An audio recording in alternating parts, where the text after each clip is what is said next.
All right, guys. Once again, I get a chance to interview someone from AWA. This is going to be Gregg Hurwitz. He is talking about his new book called Knighted, which I had a chance to read. Hopefully you picked it up last week and read it. I have my copy sitting right here. I was so happy to pick these up at the store. It is a great story. I'm so excited to interview Gregg Hurwitz and the author of the book. We're going to check it out. Once again, this is CBSI, comicbookinvest.com. Hope you like the interview. Thanks, guys.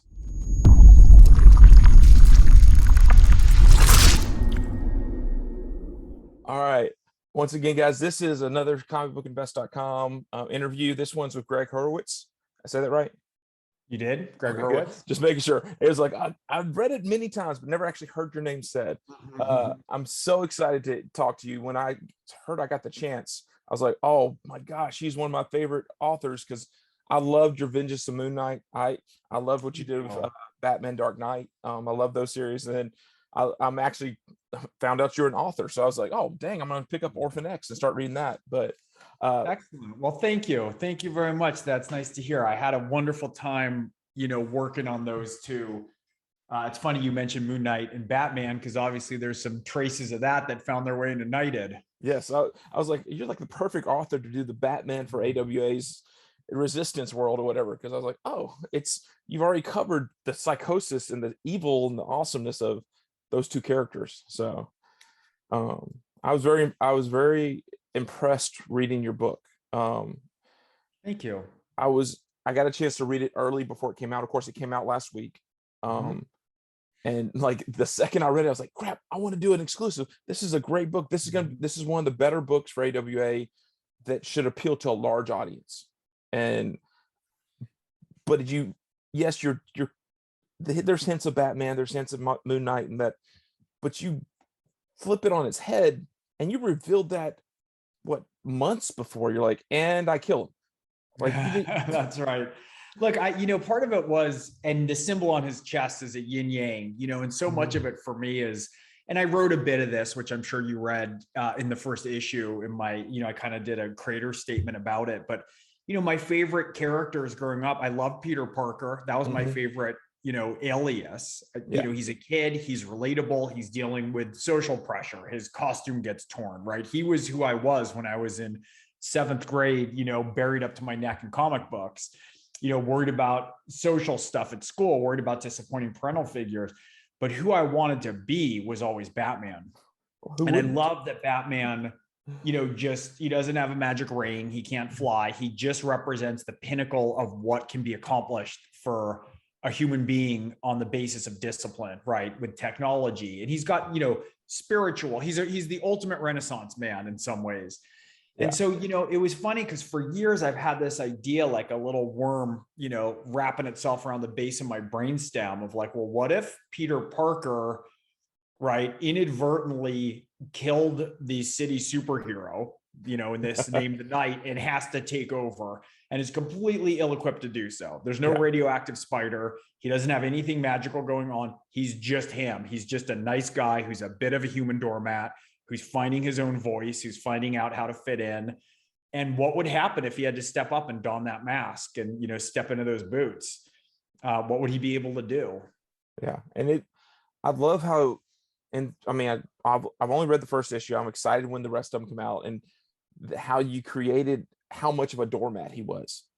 I mean, like he's sitting there going to propose to his girl, and it's like, oh, she just craps on him the entire way. And you're just like, you can see it, like it's eating him alive that he wants to do one thing, and she's going, well, if you do this, and he's that typical character that's a doormat that is altruistic at the same time. Like it's like, oh yeah, the hope is, it's such a balance because, of course you're writing a human doormat and no one loves that. And so I was trying to really find a way into him.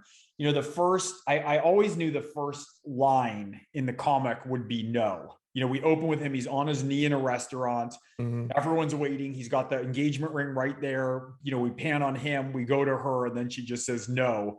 And then everyone in the restaurant looks, and the waiter's holding the champagne, and it just pops the cork. To share on this, the art, one thing I've been so impressed with, I mean, he's so just goddamn talented to begin with, but he really captured the humor. And increasingly as the series progresses, like I can't wait for you to get the second issue. It really kind of takes off and folds in. But some of those panels, man, I get these pages in my inbox. I'd just be laughing out loud. I mean, he just is such a delight of an artist when he's capturing the stuff that's humorous too, because you got to love him to go along for the ride, right? Well, and it's, speaking of Sashera, then he switches into the dark and grime of your potential bad guy leading. I mean, I don't know what's going to happen next, but you're showing these people, they're augmenting their bodies, and they're the, I can't remember what Grinders. Yeah. Bone Man is the guy. He can knock people he can knock their bones right out of their body. So he leaves this like puddled, suit of skin behind. And the people there, part of that was talking with Straczynski when we were coordinating this world we wanted to build. A lot of what I thought about was, given the resistance that he puts forth, I thought it could be such an interesting metaphor to have this tension between people who have, magical skills that all of a sudden have come to them, or talents or powers. And then the grinders are people who are integrating technology in themselves, built-in computers, right? Yeah. They have, prosthetic arms, like they're reconstituting themselves. And so it's this tension between people who think that they, from the grinders' perspective, everywhere they got was through their own hard work and sacrifice. They weren't granted any rights. Yeah. They have a very sort of jingoistic attitude towards the 5%ers of like, what the hell makes you so special, right? And so there's a lot of competition, and there's a lot of interesting ways to look at that and turn that cube, I think, in this cultural moment too. And I love seeing like what Straczynski did, like his resistance world, and then seeing you add your piece and your voice to it, seeing Kari add his piece and voice to it, and then like the little side things. And I'm just going to the fact that you guys are doing this in 2 years, you're creating this entire world, and your voice is so unique and different, but it fits into the world. Like, well, thank you. I mean, that was the aim. Like we got some, we have Garth Ennis in the mix, right? Like we have an amazing creative council at AWA. It was really a talent first company, right? That was put together. And so it was really important that, if Straczynski's going to do his thing, Straczynski's laying the foundation of the world, right? That's what he does. He's amazing at. And I wanted to write a piece that fits into that world, but also that anyone could arrive at and just read clean, So it's like, I can send it to anybody, I hope can get into this. I mean, that was the aim, at least, without understanding and having read all the resistance stuff. Though, of course, if you have, there's some added, benefit. There's Easter eggs in there. There's other stuff like that. But someone could just sit down and read it as a straight go-ahead comic as well. And I thought that was important. Yeah, and you definitely accomplished that. Like, the only reason I can see the connections is because I read through the resistance trade. I read through Erratic, but I could read Erratic by itself. I can read Knighted by itself. Now, some of the other ones like Telepath and Moths, they actually built into the story a lot more than yours did. But the fact that it's so loosely connected, but like you said, there's those Easter eggs, and then I don't know, I loved it. Killed me that you revealed it early. It wasn't a surprise that he kills the knight or whatever, but at the same time, it was like, oh, dude, where's this going? And I love your Alfred character or whatever, and just like, I want to get to know him better. Like, he's like, finally, you got rid of that asshole, let's go. Yeah. Well, my aim was, it's so funny because I was thinking, like, this butler comes out, very dignified African-American guy, and we think we're going to meet Alfred, right? We think it's going to be Michael Caine, but he's a lot more like Bernie Mac. He's just like, and he's the brains of the operation. He's the institutional memory. He was all the talent behind the scenes for the original night, as we're going to learn. Yeah. And he tells Bob, Super Bob, you made this mess. We got to clean it up, man. This city's going to tear itself apart. And we're going to see a big kind of expansion of the story in the second episode. I just got the proofs in literally yesterday, just checking all the lettering. Yeah. We have a great letterer, just such a great team put together for this. I'm really excited for that one to hit the stands, because I think you'll read that and you'll really have a sense of like where we're headed in this 5-issue story. And, yes, I was about to say, so it's 5 issues, and I love how you guys approach that. Like, you're not going, oh, this is just going to be continuing. We're going to write 5 issues. If you have the energy, if Tex has the energy, you guys are going to come back and maybe do another arc, but you don't have to. This will be a standalone. I'm excited to see where it goes, because I'm just excited. Like, it's the first time in a while I picked up a brand new book and was disappointed because I got to read it early going, crap, it's not just a month before the next one, it's 6 weeks before the next one comes out. Well, that's nice to hear. That's nice to hear. That's always what we hope for. We hope to drive readers a little bit crazy. Yeah, that's the goal, to try and get the hooks in right. So I'm glad that connected. And, like I said, it was a great team. You pick your team right, you're in pretty good shape in comics. So you picked your team, or did Axel? Well, with Axel, yeah. I mean, Axel and I do everything. Okay. We work kind of hand in glove. Okay, because I don't. Has Mark been doing stuff lately? Like, I haven't seen a lot of his stuff. Yeah, he's been working, a lot. I think for me, what I go back to with him is ghostwriter. Like, I loved his. Oh, for sure. I'm like, when I go through my boxes, I'm like, oh, I have his entire ghostwriter run.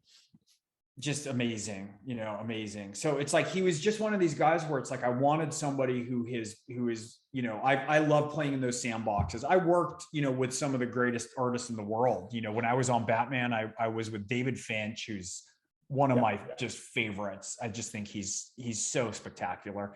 Ethan Van Sciver, we did a Mad Hatter run. Alex Maleev, and my last Batman, one of my favorites.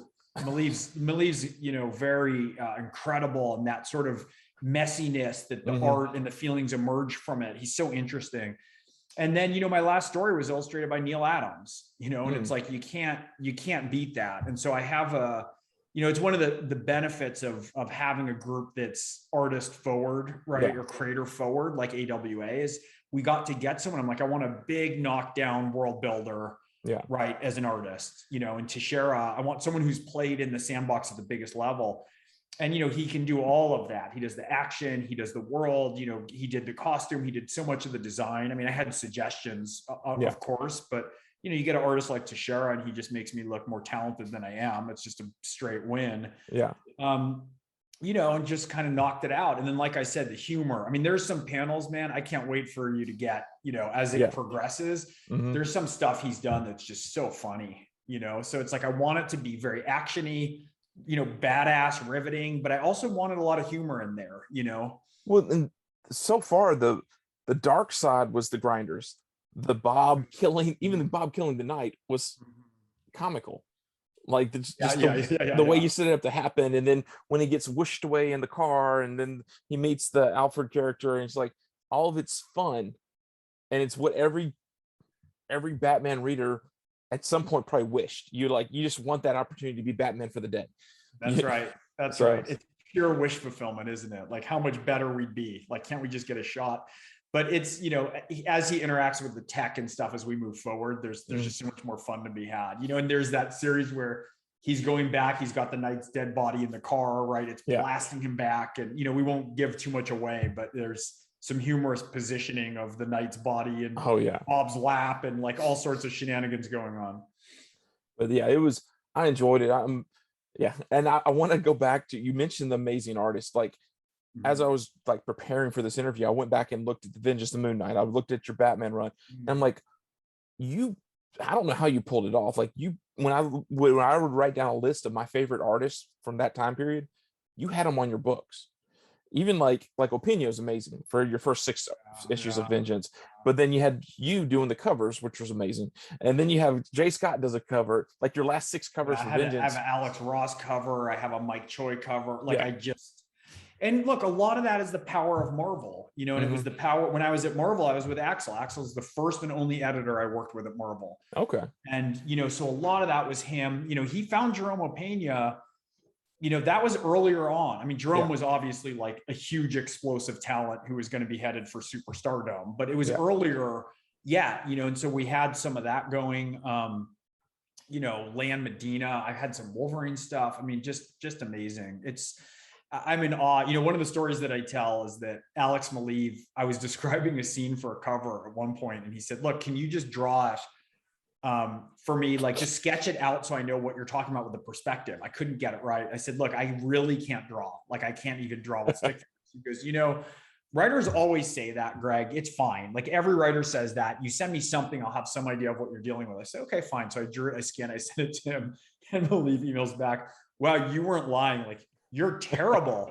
Like, this is garbage. I have no idea what I'm looking at, And so it's funny because I think for me, I think one is always in awe of people who embody like a talent and an excellence in that's different than ours, right? Like I'm in awe of musicians, right? And working this closely with artists for me is such an incredible experience. Like I can't, the storytelling, and of course, to share what you want to do is get an artist who's great and then give them a lot of elbow room and trust them. And there's sometimes, like I was just reviewing, like I said, the second issue, and there's one scene that I put in a panel, and Tashera broke into 3 small panels, right? Like the way they walk through that storytelling and that visual skill to see all the perspective and to move the camera through the world, and it's great. I lay down the template, but I'm always looking at the things that they change and improve, because that makes me a better writer. Like the more that I can kind of see and experience that. And so does like the way text or Tashera, sorry, I wanted to say text, but Tashera draws his world or draws your character, does that influence your script by issue, like, or is it already written and you're just fleshing it out? Like it's already written, right? And it's a template, but he'll figure stuff out. Like for the character design, he had a lot of leeway, right? I had a bunch of suggestions. He took some of them, he made some better, he added some that were his own, right? And I think where I learn a lot is, and I get better at this, I hope, you'd have to ask my artists, but is really understanding how much can be done, what can't be done, right? And so it's always little things. Like I just mentioned, that thing I put in one panel, you could tell it in one panel, but the poignance of it, I don't want to say what it is because it's kind of a key thing, but he broke it into 3 and the emotion comes in and sits, right? Like it's the difference between showing what happens visually and having room. And like, I understand how to have room and pacing in a novel, in a screenplay, in a TV show, when I'm writing a comic in the words. But that's the thing that I think I'm constantly aware of. I'll look at the things that they amend or improve and then try and integrate that into my understanding of storytelling. Okay. Because I was curious when I went back and looked at you, the writer, because I was like, I knew your Vengeance and I knew your Dark Knight stuff, because I just like the fact that you got to write for Dark Knight, you got to write bad guy stories. Like Batman's part of it, but these are bad guy stories.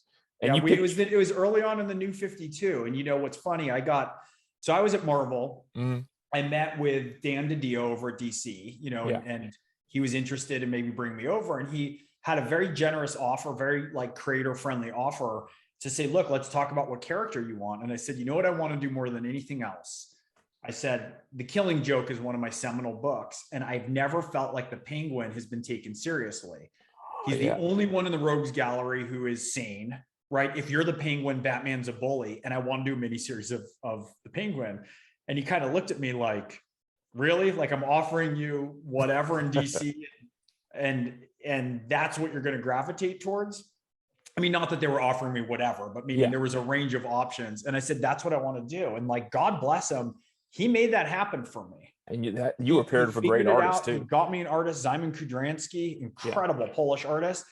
And I wrote it, and I still remember one of my favorite moments for that. There was a poll on one of the big comic websites, and they said, like, what are you most looking forward to in the New 52? And everybody voted, and I think my Penguin got like 0.0013% of the vote. And my favorite all-time comment, like troll internet comment, somebody just said, I'm so glad Hurwitz's mom voted for him. It was so funny. It was like nobody wanted to see a Penguin origin story, right? And actually, another thing that I have to give a tip of the hat to Jason Aaron, who wrote a one-shot on the Penguin that was really seminal for me, and actually hid him in the comic, his name in there a little bit too. Nice. So he sort of had inspired some of the ideas I had around this. But it was such a lesson. I wrote it, the critics really responded to it well, and then the readers came along, and they were fantastic. And what I really learned from that was like, you do the thing you love. You don't pick the biggest thing, and I'm not implying I had a choice to write like Green Lantern or Superman, but like some of the choices that I might have made or might have explored, I might not have written as well as the thing that was like burning in me to write. Yeah. And I wrote it, nobody cared. And then all of a sudden, a lot of people cared, right? And from there they said, we'd love to pull you onto a Batman book. And I said, look, the only way I would ever do anything ongoing, because as a novelist and screenwriter, right, I have to kind of protect my time. I like to go into miniseries is more comfortable. I said, is if it's a Batman arc and David Finch is illustrating. Finch had done one of my covers on Moon Knight. Look up David Finch's Moon Knight cover he did for me. It's one of my favorite. things in the world. You remember Yes, it? that's the one. Is that the one where he's on the The pole gargoyle, looking down, like almost like the Spider-Man pose? rain. Yeah, it's incredible. Yeah. And they said, look, Finch just started his own book. It's called Batman the Dark Knight. He was pulling double duty as a writer and an artist, and he wants a writer in. It was like this perfect opening. Yeah. So I went in, I did that with him. You know, he was a delight. And then from there, they said, who else do you want to work with? And I was a big fan of Ethan Van Sciver's work. You know, we did a Mad Hatter run. I loved Malieve. We did Clayface. And That was basically perfect. what I was doing was polishing up and working on and giving the villains the rogues their three-dimensional, a different kind of three-dimensional life within the New 52. Yeah. And, you know, that was great. And, you know, look, the actor who played the Penguin in Gotham in the TV show, you know, cited it as one of the works, which I thought was very humbling to think of, because I really wanted the Penguin to have a different foundation. And so, you know, it was a great experience. And to be able to write Batman for, you know, 2 years, you can't beat that, man. And so that's part of why I haven't written comics it's been a long time now, 7-8 years. And I thought I was only wanting to come back if it was creator owned, you know, having done Punisher and having done Wolverine and having done Batman. And so this was my chance. And I mean, I love the fact that you weren't shy about it, admitting, hey, I'm connected to my past of Moon Knight and Batman and all of that. And because I mean, even like your little videos you shot for AWA on the YouTube and everything, and I threw that in the article. And I was like, you're not shy about, hey, this is yes, it is a Batman story, but it's not Batman. And then, but you got to do gritty characters. I feel like that's sort of your style, period. Yeah, Punisher. I did Fool Killer. Yeah, that was like your first book, wasn't it? Fool Killer was my first one, and then Garth Ennis, who's probably my favorite comic book writer. You know, Alan Moore and Garth Ennis, I would say. He was leaving the Punisher after that epic run, and you know, Marvel was kind of like, well, we need somebody else, kind of more from outside comics, just because it was such big shoes to fill that we thought we need to do something that's different. And you know, I was such a fan of that. And so I kind of stepped in, and it was the feeling like, if I do this well, you know, I'll have a career in comics. And if I screw this up, like, you know, no one's going to want me around again, because that Ennis run was so amazing. And, you know, in the beginning, this is first Punisher from Marvel Max, you know, and in the beginning of mine, I put some of his dialogue. If you go back and look at the opening of my Punisher, I quote his lines from in the beginning, and they're in quotations. And then I take it out of quotations and move into my voice, because I felt like his work on the Punisher was so seminal on that Marvel Max run. It wasn't just seminal for the Punisher, obviously, it kicked off the Mac. It was successful. That's right. It kicked off Max. It kicked off adult comics. It showed me what comics could be like as an adult writer, you know? And so what I did was I took his dialogue, the things he used in the beginning, in quotes, and then moved into my own voice, because I really felt like it was deserving of like showing that kind of respect for what he'd accomplished. And then I just did my own thing with it, man. I did. It's kind of was like it was, you know, the Wild Bunch, you know, but it was Frank Castle, you know, it was the Magnificent Seven, except Frank Castle's all seven, you know, that was the story. So it's called Girls in White Dresses. So, I mean, yeah, I keep going back. I'm a fanboy, if you can't tell, of some of your stuff. So I'm a little excited, but also thinking through, when you write books, I feel like you had that same grittiness to them with a little. You like the spy thriller? Are all your books are thrillerish, or is it just they're all thrillers? You know, I had a number of books that were like Hitchcock everyman thrillers. And, you know, I've written 23 novels. 2 are young adult that were different. They're kind of like The Walking Dead for young adult audience. That's called The Reigns and Last Chance, or those 2. But then I created Orphanax, and the 7th one is coming out in February. And that's been where a lot of my focus is. He's a kid, scrawny, 12-year-old boy pulled out of a foster home and trained up to be an off-the-books assassin for the U.S. government. And when we pick it up, he's sort of has left the program. I mean, the thing with Orphanax with Evan is, you know, it's a story that's a not unfamiliar trope. And I thought, what if the guy who pulled him out, his handler and father figure, actually loves him. And like, while it's the worst thing that has happened to him for this training, it's also the best thing that happened to him. It gave him a life and put him in the world.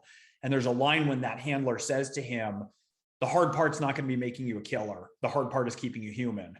And the whole Orphanax book is about that. And so even when I start the series, he's already left the program, and he's basically a pro bono assassin for people in desperate need. There's a phone number, you can call it. It's 1-855-to-nowhere, because one of his aliases is the Nowhere Man. Okay. And anyone who calls that phone number, it's encrypted, and he will pick it up. And if they're in a horrible position against, desperate with nowhere to turn, he will go in and help them. So he's like a pro bono assassin almost. See that? I mean, you're hitting like, when I just want to, I hate to say shut my, like this, that's a beach read to me, that I'm going to pick that book up and I'm going to read every one of your series.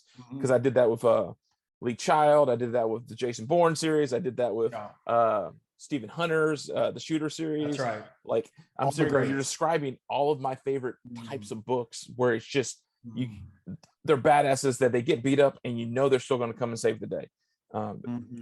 So I've actually bookmark Orphanax. I'm picking that up to read tomorrow. I hope you enjoy it. But I always play with that. It's part of what Axel and I, how we met was I had done another series previous to my kind of Hitchcock everyman books, as I call them, that also dealt with vigilanteism. It's so weird. It's like this recurrent theme for me. And so it was such a logical match for comics, especially starting with the street guys. And, I think one thing that comic readers, like you say that you're a fanboy, I grew up, buried in it. I mean, my office, I have all kinds of art. I have Punisher up, I have Wolverine, I have, and the one thing I've noticed, as we've seen Comic-Con explode, right, where it becomes more like TV and film, I feel like readers are really savvy, comic book readers. And if somebody's writing a comic as a vehicle to just place it to create IP for film or TV, like they know that shit. They know when the books aren't there. They know when people are churning stuff out for other ends, and like when there's a real respect for this form. Like there's things you can do in comics you can't do in anything else. One of the things I think a lot about is the fact that you can have a caption and dialogue in the same panel.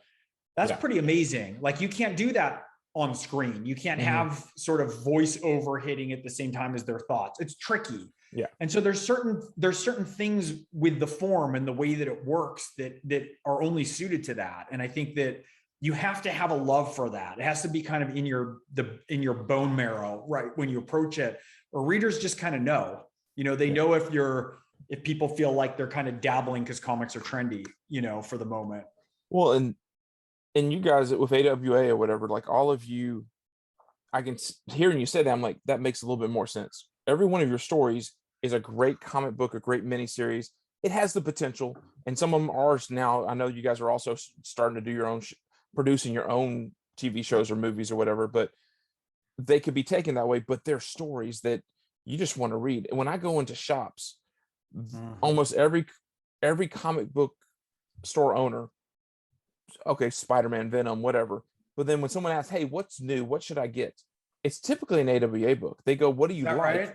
And that's great to hear. And and I've heard that in multiple different stores. Like, cause I hit all around town, I'll just go to different stores. And if the stores pump it. Now, you guys had a great marketing campaign through the middle of the pandemic, but like, and then now you get your Batman story. We had our Spider-Man story. Now we get we've hit horror. Horror seems like writers all seem like they have fun doing horror, because I keep seeing more and more horror books come out. Yeah. It's just like, I can go as evil as I want to go for 6 issues, and then I can come back and do superheroes and feel good about myself. But yeah, it's great. I mean, look, those local comic book stores, man. I mean, everyone knows it's the same with book publishing. It's like enthusiasm is the coin of the realm. Yeah, it's the whole deal. Like if we got to do the work, we got to show up, we got to do it the right way, we got to make it. Everything that I approach, I try and think about like this awesome opportunity, right? Yeah. Like the fact that I can just create something out of nothing, like typing on a page. But those comic book owners, man, they know everything and what they push and what they don't. It's like we're so dependent on that enthusiasm in a way that's great. I mean, that's how I do all my comic buying. I just go in, I have a couple guys who were like, just tell me what I want. Like, I just don't even have to shop much. They just know, they pull the stacks. It's Yeah. I'm in the stores that do it right, the ones I trust. yeah. I mean, they will always, I mean, they'll, if you're a Batman guy, but then they're going to push Knighted on you, or they're going to push. That's right. That's right. I mean, and it's an art form. It's really weird. It's not like anyone who's a fan or a writer can also run a, because it's like they have to know so many different tastes to so many different people. It always amazes me, you know, and there will be books that are really well reviewed that my guy will be like, you won't like that. Like, it'll drive you crazy. Here's something else that's super weird, you know? Yeah. So, but it's a good little, you know, it's a cool community, you know, it's built around a lot of passion. It's built, you know, there's a real bond there that I think is important, you know? Yeah. Gregg, I don't want to take any more of your time. Thank you so much for sitting down with me, having this talk. This will be on CBSI, comicbookinvest.com, guys. Check out the interview. Check out Knighted. It is a fabulous read. Go back and get Vengeance of Moon Knight. Go back and read his book Orphanax, so you can be ready for February when the 7th book drops. But I love hearing your stories. I love hearing about what you're writing. I love where this book is going to go, and I'm looking forward to it. I'm guessing beginning of December when this will come out, in the first couple of weeks of December. So Knighted #2. So thank you so much. You know, it's a pleasure. Thanks for having me on. Yeah. Take care. Yeah.